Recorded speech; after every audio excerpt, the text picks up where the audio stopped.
GARRY'S mod, a sandbox game where players can create almost anything using the source engine. Originally designed by Gary Newman, this game has evolved into a platform where creativity has no limits.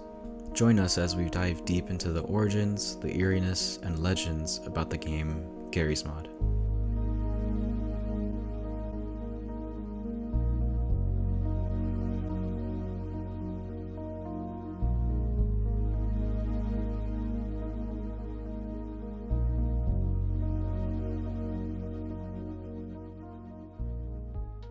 Born from the modding community of Half-Life 2, GARRY'S mod emerged as a playground for digital experimentation. Its roots in the source engine provided the foundation for players to manipulate objects, create scenarios, and push the boundaries of what was possible. GM Construct History is the first mod ever posted to the GARRY'S mod workshop. Being posted on October 22nd of 2012 by Gary Newman himself, this mod contains all the versions of the very famous map we've all played, GM Construct. Only 2 days later, the first dupe mods were born, entitled Sofa Car and Let's Play Chess. These dupes were also made by Gary Newman himself, on his second account. A week later, new mods created by users were flooding the workshop. This wave sparked the creation of different maps, mods, dupes, player models, game modes, vehicles, weapons, etc. In an interview with Gary on Reddit, he was asked, quote, "Were you surprised at how fast GARRY'S mod grew and all the stuff people made? Also, how'd you come up with the idea for the game?" End quote. In which Gary replied, quote, "It wasn't really an idea, it was just something that happened, a tool to make ropes, then a tool to weld objects together. It was totally organic." End quote.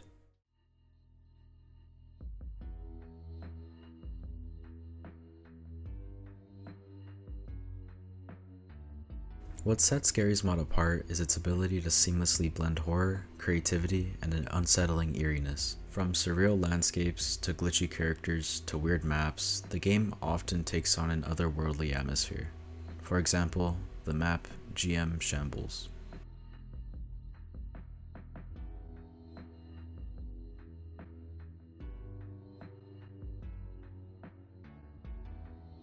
Posted on the workshop on June 8th, 2013 by user Fardomaticatron, this map for me showcases how eerie GARRY'S mod makes the player feel, especially when playing alone.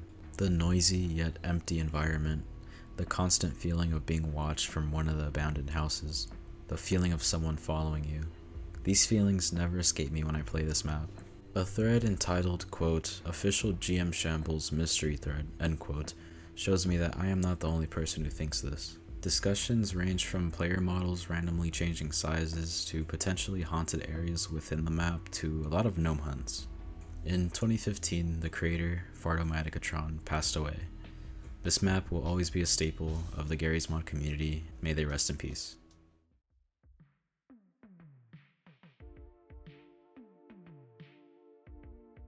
The heart of GARRY'S mod lies within its community. Artists, programmers, and everyday players contribute to all the user-made content, some of which explore themes of horror, mystery, and the bizarre. Haunted GM Construct, made by user Lucia, is a play on the classic map that adds ghosts and more creepiness to the map. Sightings such as a dark shadow following you, someone watching you from a distance, and more importantly, jump scares are all present on this map. Even knowing this is a mod, it still gives players the feeling of uneasiness, the feeling of being watched, the feeling that you shouldn't be there. This is just one of thousands of different haunted maps on the workshop, but they all have one thing in common. They all make the player feel uneasy.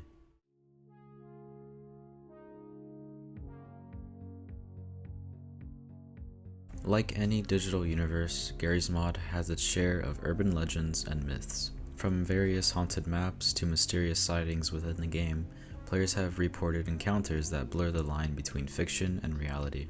From an anonymous user, quote, "I remember playing a custom map late at night, and I swear I saw something move in the corner. It gave me chills," end quote. They could have accidentally been playing a haunted map, but no one knows for sure. This is the constant feeling I get when playing GARRY'S mod. The feeling of uncertainty. The feeling of being watched from far away, without knowing. For example, the story of the stalking gnomes on GM Shambles. I first heard about this story on the official GM Shambles mystery thread. A quick summary is that there is a haunted gnome on the map that follows you and stalks you wherever you go. Whether it's true or not, it still adds a little bit of paranoia to the game. This, to me, is what gives Garry's Mod its eeriness. As we conclude our journey into the eerie world of Garry's Mod, one thing becomes clear. Its allure lies in its endless possibilities. From creativity to curiosity, and yes, even a touch of digital eeriness, Garry's Mod continues to captivate players and push the boundaries of virtual imagination. Garry's Mod will always leave us with one question: are we being watched?